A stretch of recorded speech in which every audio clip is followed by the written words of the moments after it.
예, 지난 시간에 이어서 우리 K-means 클러스터링 우리가 알아봤고 몇 가지 한계점이 있지 않았습니까? 유클리드한 디스턴스 문제점도 있었고 그 다음에 하드 클러스터링 문제도 있었습니다. 그것을 극복한 가우시안 믹스처 모델이라는 것을 한번 배워보도록 하겠습니다. 그래서 우리 슈퍼바이즈, 언슈퍼바이즈 러닝에 대해서는 얘기를 했고 K-means에 대해서 얘기를 했고 이번엔 가우시안 믹스처 모델이라는 것을 한번 알아보도록 하겠습니다. 자, 우리 가우시안 믹스처 모델을 바로 들어가면 좋겠지만 이 가우시안 믹스처 모델에 대해서 얘기를 하기 위해 가지고 몇 가지 우리가 밑재료를 좀 준비해야 될 필요성이 있습니다. 그 밑재료 중에서 가장 중요한 것 중에 하나가 우리가 디스트리뷰션에 대해서 좀 우리 다시 생각을 해봐야겠다. 다시 좀 배워봐야겠다라는 것이 있습니다. 첫 번째로 우리가 좀 생각을 해봐야 될 디스트리뷰션이 뭐냐면 바로 멀티노미얼 디스트리뷰션입니다. 사실은 멀티노미얼 디스트리뷰션 우리가 얘기를 한 적이 있었습니다. 언제 얘기를 한 적이 있었습니까? 예, 맞습니다. 우리 위크 1 때 한번 얘기를 한 적이 있었죠. 우리가 위크 1 때 아직 기억하십니까? 앞정을 토스해가지고 어떤 게 위로 나오냐, 어떤 게 아래로 나오냐 여기에 대해서 한번 본 적이 있었죠. 그래가지고 ML이 찾고, 세타 찾고, MAPA 세타 찾고 그런 걸 한 적이 있었죠. 맞습니다. 그때 앞정을 던지면 위로 선다가 0이라고 이렇게 된다고 하면 0이고 이렇게 한다 1이라고 하면은 0, 1, 0, 1 이렇게 나오지 않습니까? 즉 그것을 바이노미얼 디스트리뷰션이라고 그때 불렀습니다. 바이노미얼 디스트리뷰션이랑 멀티노미얼 디스트리뷰션 말이 비슷하죠. 맞습니다. 이 바이만 둘이라고 하는 것의 의미의 바이를 여러 개의 의미라고 하는 것으로 이 멀티로 바꾸어주면은 멀티노미얼 디스트리뷰션이 된다는 것이죠. 즉 0 혹은 1을 선택하는 것이 아니라 0, 1, 2, 3, 4, 5 뭐 이렇게 여러 가지가 있을 경우에 그 중에 어떤 걸 선택하겠다라고 하는 것이 되겠습니다. 옵션이 지금 두 개만 있는 선택지가 두 개만 있는 상황에서의 선택이 바로 바이노미얼인데 이 옵션을 이제는 4지선다형, 5지선다형으로 만들어 보겠다는 것이 이 K 옵션계가 되겠습니다. 이 X라고 하는 것은 선택지를 의미하고 지금 X라고 하는 것은 선택지를 의미하고 있습니다. 어떤 선택지냐? 6개, K는 6개의 선택지가 있다라는 것을 표현하고 있습니다. 6개의 선택지 중에서 하나만 선택하는 것입니다. 하나만 선택하는 것이기 때문에 선택이 된 녀석은 1이라고 표현하고 선택이 안 된 녀석은 0이라고 표현을 해보겠습니다. 그러면 어떻게 할 수 있습니까? 이 X라고 하는 선택지 벡터에 대해서 다 서메이션을 하면은 한 놈만 선택이 되어 있어야 되니까 무조건 서메이션 해봤자 나머지 다 0이고 선택되는 하나만 1이 될 것이니 1이 되겠죠. 맞습니다. 자, 그 다음에 확률은 어떻게 정의를 할 것이냐라고 하면은 이 선택지에 대해서 선택이 된 애만 생각을 하면 되지 않겠습니까? 선택이 안 된 애는 어떻게 하면 되겠습니까? 생각을 안 하면 될 것이죠. 그 확률 생각을 안 하면 될 것이죠. 뮤 K는 특정한 선택지를 선택을 할 확률이라고 생각을 해봅시다. 첫 번째 옵션을 선택할 확률은 뮤1, 두 번째 옵션을 선택할 확률을 뮤2 이런 식으로 생각을 해봅시다. 그러면 XK로 여기서 자승이 붙어져 있지 않습니까? 0의 자승 혹은 1의 자승밖에 없겠죠. 선 X라고 하는 것은 0 혹은 1이니까 선택을 나타내는 0 혹은 1이니까 0으로 돼 있으면은 0이 위로 승수로 올라가면 어떻게 됩니까? 밑에 있는 값이 어떻게 되든지 1이 돼버립니다. 그리고 여기는 뭐가 돼 있습니까? 멀티플리케이션이 돼 있죠. 그 말인즉슨 0으로 되어 있는 선택지들은 다 1이 되고 곱셈이니까 생각을 안 하겠다. 그 다음에 1로 되어 있는 선택지 하나에 대해서는 1이 들어가니까 그 선택지의 뮤만 생각이 돼가지고 그 뮤 K만 살아남게 되겠다 라고 하는 것이 바로 이 내용이 되겠습니다. 그래서 이 확률이 이렇게 되겠다. 여기서 뮤 K는 당연히 확률로 나중에 대응이 될 것이니까 확률이 가지고 있는 프로퍼티를 그대로 잘 가지고 있어야겠지요.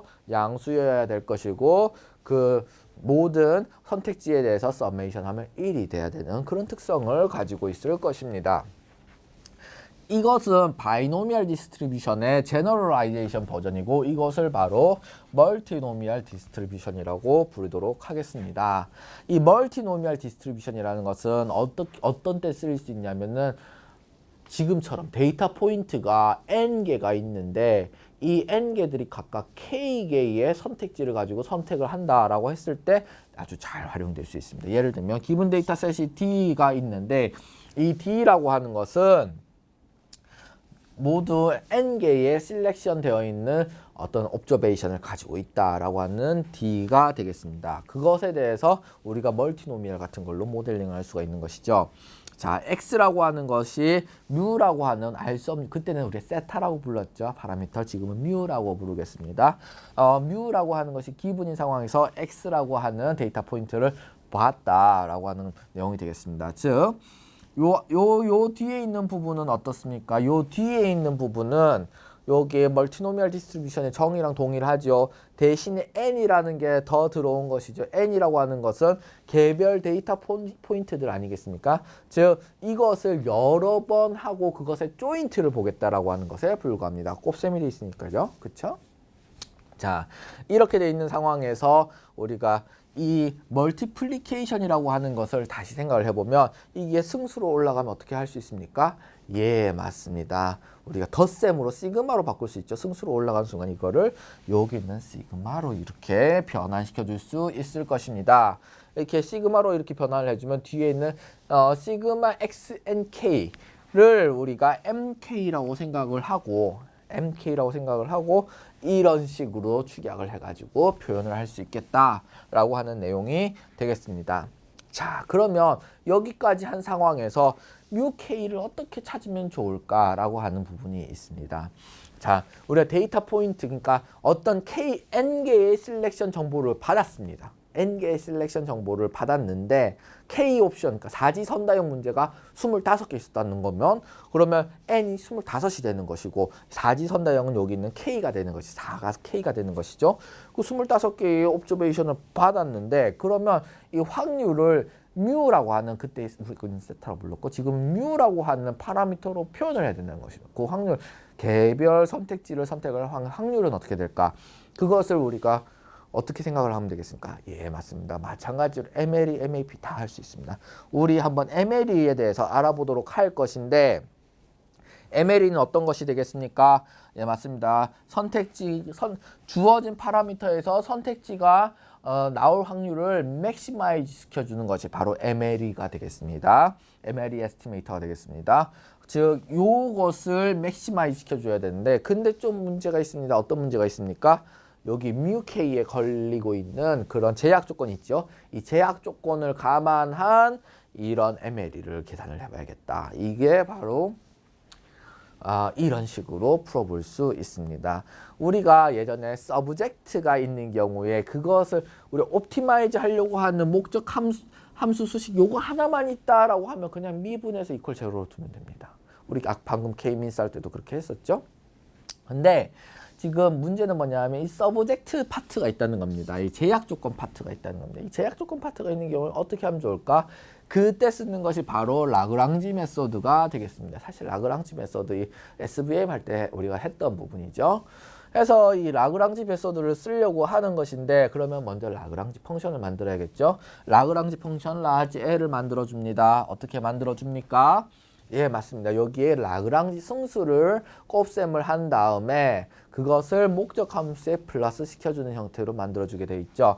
여기서 보면 라그랑지 승수 란다를 새로 인트로듀스 한 다음에 그것을 빼기 C를 한 다음에 라그랑지 승수를 곱하고 그것을 목적 함수에 올려가지고 라그랑지 함수를 이런 식으로 만들게 되었습니다. 여기서 란다가 바로 새로이 정보가 들어온 라그랑지 함수가 되겠죠. 예, 맞습니다. 이것을 그러면 우리 앞에 있었던 그 수식에도 한번 적용을 해볼까요? 여기서 하나 제가 트리트먼트 한 게 있습니다. 어떤 걸 트리트먼트 했습니까? 예, 맞습니다. 어떤 걸 트리트먼트 했냐면은 로그를 추가한 부분이 있지요. 로그 라이클리후드에 대해서 옵티마이즈 해도 되지 않습니까? 맞습니다. 그렇기 때문에 이 로그를 이렇게 넣어준 형태로 제가 목적 함수를 만들어 놓은 상황에서 그 다음에 이 라그랑지 승수를 이용해 가지고 이 부분에 대해서 지금 제가 제약 조건을 목적 함수식에다가 올려봤습니다. 자, 이 라그랑지 함수를 이제 데리버티브를 치료합니다. 데리버티브를 치료해가지고 이퀄 제로로 만들어줍니다. 자, 먼저 뮤k에 대해서 데리버티브를 취해 보겠습니다. 이렇게 해서 옵티마이즈 하려고 하는 것이죠. 이렇게 해서 데리버티브를 취해 보면 요것은 뭐 명확하게 이렇게 떨어지게끔 되어 있고, 뮤k에서 살아남는 건 하나밖에 없고 숫자 1밖에 없고 요 개수가 1이죠. 그것이 란다에 곱해져 가지고 플러스 란다가 되면서 요런 식으로 되고, 그 다음에 이걸 이렇게 정리를 할 수 있습니다. 이렇게 해가지고 란다를 우리가 아는 값이라면 여기서 해필리 끝날 텐데, 근데 란다는 우리가 라그랑지 승수법을 활용한다고 해가지고 우리가 인트로듀스한 값이 되지 않겠습니까? 변수가 되지 않겠습니까? 그래서 란다에 대해서도 알아내야 될 필요성이 있습니다. 그래서 란다에 대해서도 다시 알아냅니다. 란다에 대해서 어떻게 알아내면 되겠습니까? 자, 먼저 우리 컨스트레인트를 활용해 가지고 우리가 알아볼 수 있는 방법을 한번 찾아보겠습니다. 뮤k는 요렇게 표현이 된다라고 했습니다. 그래서 뮤k를 이렇게 대칭을 시켜 보겠습니다. 요렇게 대칭을 시켜 봤습니다. 그러면은 요렇게 된 부분을 이제 좀 수식을 좀 정리를 해 보도록 하겠습니다. 마이너스 란다를 이쪽으로 옮겨 버리면 요런 식으로 되겠죠? 맞습니다. 그다음에 mk의 정의는 뭐였습니까? 예, 맞습니다. 이렇게 시그마가 하나 더 들어가 있는 xnk에 대한 시그마가 됐었죠. 앞에서 우리가 소식 표현한 부분이 있습니다. 요런 파트가 되고 이것이 마이너스 란다가 됩니다. 자, 그러면 요 부분에 대해서 우리가 좀 탐구를 해봅시다.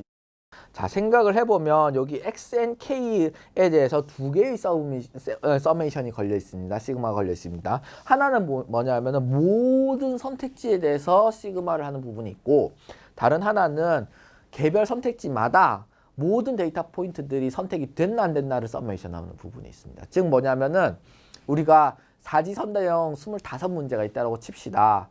그러면은 어떻게 되겠습니까? 자, 보면 다섯 문항 이렇게 1, 2, 3번 다섯 문항 찍었고, 그 다음에 마지막 4번은 좀 확률이 높을 것 같아가지고 10문항을 찍었다고 생각을 해봅시다. 그러면 다섯 문항 찍은 거 여기다 하나 첫 번째 서메이션이 나오고, 두 번째 다섯 문항 찍은 거 요 두 번째 서메이션이 나오고, 세 번째 다섯 문항 찍은 거 또 두 번째 서메이션이 나오고, 마지막 네 번째 10개 찍은 거 10개의 서메이션 여기 나오고, 5 더하기 5 더하기 5 더하기 10을 여기서 또 시그마 K를 통해 가지고 하게 됩니다. 그럼 무슨 값이 나오게 됩니까? 당연히 25개가 나오게 되겠죠. 선택을 익스클루시브하게 하게 된다고 하고 모든 데이터 포인트가 무조건 선택을 하게끔 되어야 된다는 조건이 있다고 하면 이것은 n 값이 될 것입니다. 즉 마이너스 란다는 n이 되겠다. 그러면 마이너스 란다를 n으로 대치를 합니다. 그럼 어떻게 되겠습니까? 뮤k는 n분의 mk가 되는 부분이 되겠습니다. 즉 이것을 해석을 한다면 어떻게 될까요? 예, 맞습니다. 멀티노미얼 디스트리뷰션에서 MLE 파라미터는 우리가 우리가 관측한 선택지 개수 전체 다 분의 특정 선택지가 선택된 개수가 되겠습니다. 맞습니다. 바이노미얼 디스트리뷰션에서도 마찬가지였습니다. 바이노미얼 디스트리뷰션에서 MLE 에스티메이트는 무엇이었습니까? 헤드 플러스 테일, 그 다음에 헤드 혹은 테일이 됐었죠. 맞습니다. 이것이 바로 n 값이 될 것이고 이것이 바로 선택지의 개수가 된다는 내용이 되겠습니다.